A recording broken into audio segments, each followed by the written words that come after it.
Hello guys, कैसे हैं आप सब लोग। लोन हंटर की एपिसोड 12 के साथ हाजिर हूँ। तो लास्ट एपिसोड के एंड पे हमने देखा था रैन को ट्रोल हंटर माइंस के अंदर से जो अवेकनिंग स्टोन मिलता है, रैन उसको एक्टिवेट करता है और उसे उसकी इनेट एबिलिटी मिल जाती है जो कि काफी ज्यादा बेकार होती है। रैन कहता है मैं तो वाकई में एक बहुत बुरा हीलर हूँ क्योंकि मेरी इनेट एबिलिटी इससे भी बुरी है। उसी वक्त रैन के दरवाजे पर बेल बजती है। रैन काफी ज्यादा हैरान हो जाता है और कहता है अब तो काफी ज्यादा रात हो चुकी है, इस वक्त मेरे घर कौन आया होगा। फिर रैन दरवाजा खोलने के लिए चला जाता है। जैसे वो दरवाजा खोलता है सामने कुछ लोग खड़े होते हैं। वो उसे कहते हैं क्या तुम्हारा नाम मिस्टर रैन है। रैन उसे कहता है हाँ मेरा नाम रैन है, तुम कौन हो। सामने वाला बंदा उसे कहता है मैं हंटर एसोसिएशन में काम करता हूँ, ये मेरा कार्ड है। वो उसे अपना कार्ड दिखाता है। वो वाकई में हंटर एसोसिएशन से आया होता है। वो ऑफिसर उसे कहता है तुम एक हंटर हो और हम लोग हंटर इन्वेस्टिगेशन टीम से आए हैं। मैं चाहता हूँ कि तुम हमारे साथ कोऑपरेट करो, जो भी हम तुमसे पूछेंगे उसका सही से जवाब देना। और साथ ही वो लोकल पुलिस की तरह उसके घर के अंदर घुस आते हैं। रैन उसे कहता है चलो ठीक है, मुझे तुम्हारी बात की समझ आ रही है, मैं तुम्हारे साथ कोऑपरेट करने को तैयार हूँ, लेकिन आधी रात के वक्त यहाँ पर हंटर एसोसिएशन वालों का क्या काम है। और वैसे भी अगर तुम्हें बात करनी है तो दरवाजे से बाहर रहकर बात करो, अंदर कहाँ घुसे चले जा रहे हो। वो ऑफिसर उसे कहता है अब हमारे सामने इस तरह का नाटक करना बंद करो। हमें पता है कि कुछ दिन पहले तुम एक लड़की के साथ एक डंजन के अंदर गए थे और तुम दोनों ने अकेले ही उस डंजन को क्लियर किया है। रैन उसे कहता है जब तुम्हें सब कुछ पता है कि मैं उस डंजन के अंदर एक लड़की के साथ अकेले गया था, तो फिर यहाँ पर तुम पूछने के लिए क्या आए हो। तुम्हें तो वैसे मेरे बारे में सब कुछ पता है। रैन साथ ही उसे अपनी इनेट एबिलिटी को एक्टिवेट करके दिखाता है और कहता है और अगर मुझे वहाँ से कोई सोल स्टोन मिला है तो उससे मेरी इनेट एबिलिटी जागी है। तुम लोग मेरी इनेट एबिलिटी को देख सकते हो। ये बहुत ही बकवास है। मैं कोई ऐसा महान हंटर नहीं बना जो तुम मेरी इन्वेस्टिगेशन करने के लिए यहाँ पर चले आए हो। मैं तो अभी भी वही कचरा हीलर हूँ जिसके साथ कोई भी टीम अप नहीं करना चाहता, इसलिए मैं उस लड़की के साथ अकेला डंजन में गया था। वो ऑफिसर उसे कहता है तुम्हारी बातों से लगता है कि तुम हमारे साथ कोऑपरेट नहीं करना चाहते। मुझे लगता है कि मुझे तुम्हारे साथ जबरदस्ती करना पड़ेगी। उसी वक्त एक लड़की अंदर आती है जो कि उसकी चीफ होती है। वो आती उस ऑफिसर से कहती है मिस्टर लियू तुम्हें इस छोटे लड़के के साथ इस तरह बिहेव नहीं करना चाहिए। ये लड़का आराम से हमारे साथ कोऑपरेट करने को तैयार है, तो फिर इस लड़के के साथ जोर जबरदस्ती करने की क्या जरूरत है। डैन उस ऑफिसर से कहता है अब ये लड़की कौन है। वो लड़की उसे कहती है मिस्टर सॉन्ग रैन, हमें तुम्हारे बारे में सब कुछ पता है। हमें पता है कि तुम पहले कितना बड़ा कचरा हुआ करते थे, लेकिन अब कुछ दिनों से तुम काफी ज्यादा बेहतर हो चुके हो, इसलिए हम लोग यहाँ पर तुम्हारी इन्वेस्टिगेशन करने के लिए आए हैं। उस ऑफिसर लड़की का नाम जाओ जिंग होता है और वो इन्वेस्टिगेशन टीम की चीफ है। वो रैन से कहती है लगता नहीं कि तुम हमारे साथ कोऑपरेट कर रहे हो, ऐसा करने से तुम बहुत बड़ी मुश्किल में पड़ जाओगे। रैन उसे कहता है चलो फिर ठीक है, अंदर आ जाओ, बैठकर बात करते हैं। फिर वो सारे लोग जाकर बैठ जाते हैं। रैन उसके सामने बैठा सोच रहा होता है ये सारे लोग यहाँ पर क्या करने के लिए आए होंगे। क्या ये सब लोग इसलिए आए हैं कि मैंने ट्रोल हंटर को अकेले क्लियर किया है,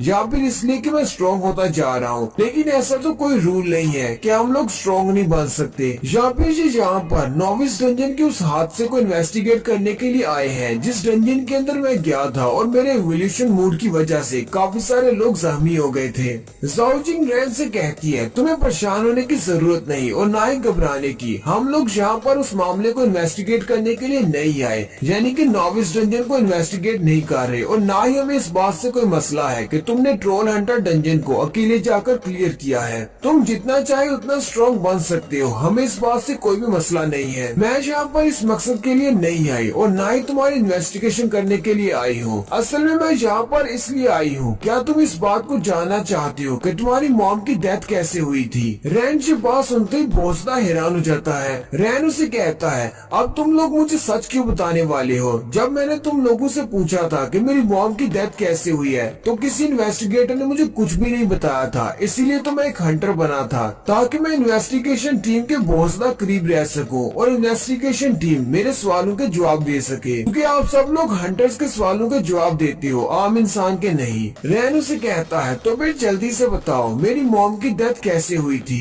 जाओ जिंग उसे कहती है, मैं तुम्हें ऐसे ही नहीं बता सकती क्योंकि तुम्हारे हंटर पॉइंट्स बहुत ज्यादा कम है। अपने हंटर पॉइंट्स को पहले बढ़ाना होगा। एक हंटर के पास जितने ज्यादा हंटर पॉइंट्स होते हैं उसकी वैल्यू उतनी ज्यादा होती है और उसको उतनी ज्यादा इन्फॉर्मेशन मिल सकती है। अगर तुम्हारे हंटर पॉइंट्स ज्यादा होते तो मैं तुम्हें ये इन्फॉर्मेशन दे सकती। तुम्हारी मॉम की मौत एक टॉप सीक्रेट है, इसलिए अगर तुम्हें उनके बारे में इन्फॉर्मेशन चाहिए तो तुम्हें बहुत सारे हंटर पॉइंट्स को इकट्ठा करना होगा। अभी तुम्हारे पास बहुत ही कम हंटर पॉइंट्स हैं। साथ ही जाओ जिंग उसे कहती है, बहुत ही जल्दी नई डंजन्स ओपन होने वाली हैं, जो कि हर साल ओपन होती हैं। तुम अपने आप को इन डंजन्स के लिए रजिस्टर करवा सकते हो, जहाँ पर जाकर तुम्हें बहुत सारे हंटर पॉइंट्स मिल सकते हैं। पूरी दुनिया में इस टाइम में ये डंजन्स ओपन होती हैं। इस बार जो डंजन ओपन होने वाली है उस डंजन का नाम द सी ऑफ फॉरगेटफुलनेस है। तुम द सी ऑफ फॉरगेटफुलनेस में जाकर बहुत सारे पॉइंट्स हासिल कर सकते हो। और साथ ही चीफ उसे कहती है, तुम्हारा लेवल काफी ज्यादा बढ़ चुका है, मुझे लगता है कि तुम्हें अपने रैंक को रीवैल्यूएट करवा लेना चाहिए क्योंकि अब तुम एक गोल्ड लेवल के हंटर बन चुके हो, जबकि तुम्हारा रैंक अभी तक ब्रॉन्ज लेवल है।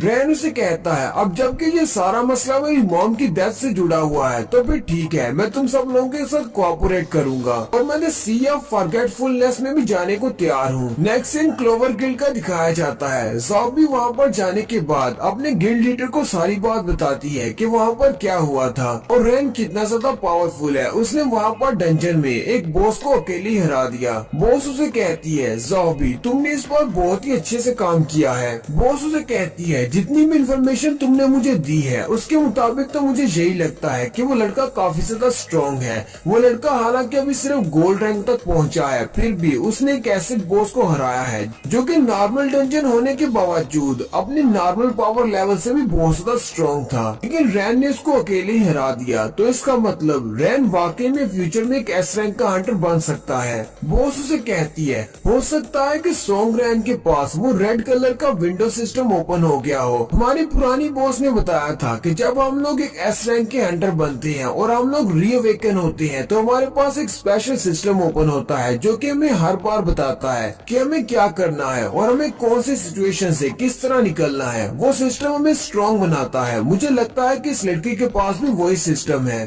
फ्यूचर में हमें इस लड़के के ऊपर नजर रखना होगी। हालांकि अभी के लिए वो लड़का हमारे क्लोवर गिल्ड को ज्वाइन नहीं करना चाहता, लेकिन मुझे लगता है कि फ्यूचर में वो हमारे गिल्ड के लिए बहुत ही वैल्यूएबल एसेट साबित होगा। अगर वो हमारे गिल्ड का लीडर बन जाता है तो हम अपने गिल्ड को रिवाइव कर पाएंगे। साथ ही बॉस अपनी चेयर को दाईं तरफ घुमा देती है और अपनी चेयर पर लगे हुए एक बटन को दबाते हुए सामने वाली विंडोज से पर्दों को हटा देती है और उन सबसे कहती है, हमारे लिए इस वक्त सबसे ज्यादा जरूरी है सी ऑफ फॉरगेटफुलनेस, क्योंकि एक डंजन ओपन होने वाली है। हमें उस डंजन को जाकर क्लियर करना है। लेकिन द सी ऑफ फॉरगेटफुलनेस में जाने के लिए हमारे पास रैन जैसा एक पावरफुल एस रैंक का हंटर होना चाहिए। अगर हम लोग सी ऑफ फॉरगेटफुलनेस को क्लियर कर पाए तो उसके बाद हमारे क्लोवर गिल्ड का नाम फिर से ऊंचा हो जाएगा और हमें इस तरह की वीडियोस बनाकर पैसे कमाने की जरूरत नहीं रहेगी। अगले दिन सुबह सुबह हंटर एसोसिएशन की लॉबी का सीन दिखाया जाता है। रैन भी हंटर एसोसिएशन की बिल्डिंग में जाता है क्योंकि चीफ ने रैन से कहा था कि तुम्हें अपने रैंक को रीवैल्यूएट करवाना है, इसलिए वो अपने रैंक को रीवैल्यूएट करवाने के लिए वहाँ पर गया है। इस बार रैन अपना थोड़ा सा हुलिया चेंज करके आता है। उसने सर के ऊपर कैप पहनी होती है और साथ में चश्मा लगाया होता है। रैन कहता है, अगर लोगों ने मुझे यहाँ पर पहचान लिया तो फिर सारे लोग मेरे इर्द गिर्द जमा हो जाएंगे। अब ऐसा भी नहीं है कि मैं कोई बहुत बड़ा सेलिब्रिटी बन चुका हूँ, लेकिन मुझे इन लोगों से बहुत ज्यादा मसला होता है। यहीं पर रैन एक बैकग्राउंड सीन दिखाता है। रैन कहता है, मैंने चीफ से रात को पूछा था क्या वो मुझसे क्या चाहती है, कि मुझे क्या करना चाहिए।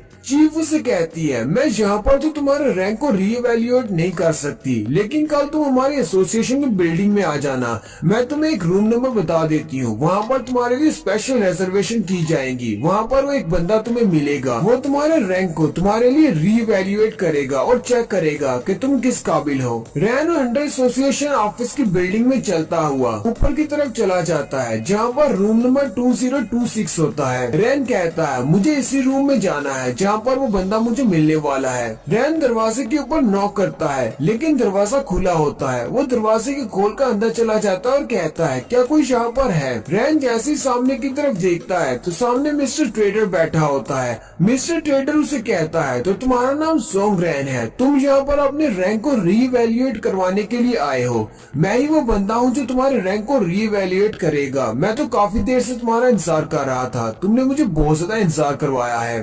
और साथ ही मिस्टर ट्रेडर बहुत ज्यादा एक्साइटेड हो जाता है। उसने अपनी टेबल के ऊपर ही एक एश ट्रे रखी होती है। मिस्टर ट्रेडर टेबल के ऊपर हाथ मारता है जिससे वो एश ट्रे हवा में उड़ना शुरू कर देती है। मिस्टर ट्रेडर के पास इलेक्ट्रिसिटी और विंड की पावर है। जैसे ही वो एश ट्रे हवा में उड़ना शुरू करती है, मिस्टर ट्रेडर अपनी चेयर से उठकर खड़ा हो जाता है और साथ ही वो घूमते हुए उस एश ट्रे को जबरदस्त किक मारता है और उसे रैन की तरफ फेंक देता है और उसे कहता है चलो फिर दिखाओ मुझे तुम्हारे अंदर कितनी पावर है, तुम्हारा टेस्ट अभी से स्टार्ट हो चुका है। रैन जी देखकर बहुत सा हैरान हो जाता है। साथ ही रैन जल्दी से अपने हाथों को सामने की तरफ करते हुए उसकी एश ट्रे का रास्ता दूसरी तरफ मोड़ देता है और उसकी एश ट्रे बिल्डिंग की दूसरी वाली साइड पे लगती है और दीवार में एक बड़ा सा होल हो जाता है। दीवार में एक जबरदस्त धमाका होता है, जबकि उस बिल्डिंग के नीचे खड़े लोग भी ऊपर की तरफ देखकर बहुत ज्यादा हैरान हो जाते हैं और कहते हैं ऊपर क्या हो रहा है। रैन उसे कहता है कौन हो तुम और तुम्हें मुझसे क्या चाहिए। मिस्टर ट्रेडर उसे कहता है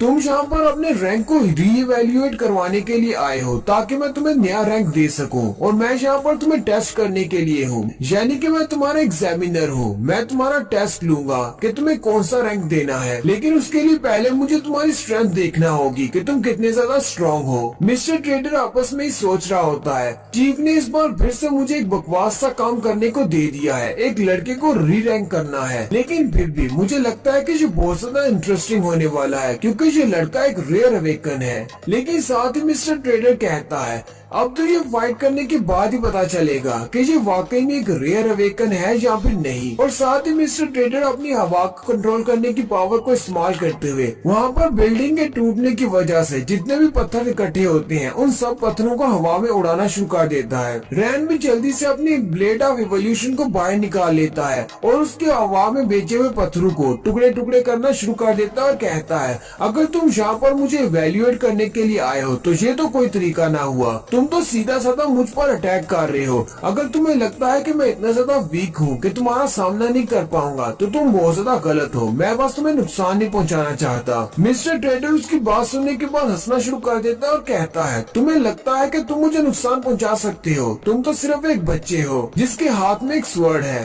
रैन अपने ब्लेड ऑफ इवोल्यूशन को यूज करते हुए एक स्पेशल स्किल को एक्टिवेट करता है जिसका नाम बैलेंस ब्लेड होता है। रैन अपने ब्लेड ऑफ एवोल्यूशन को यूज करते हुए उसकी हवा की एबिलिटी को चीरता हुआ उसके ऊपर एक जबरदस्त स्लैश लगाता है, लेकिन साथ ही दिखाते हैं मिस्टर ट्रेडर ने सिर्फ अपनी एक उंगली के साथ ही उसकी तलवार को रोक लिया होता है।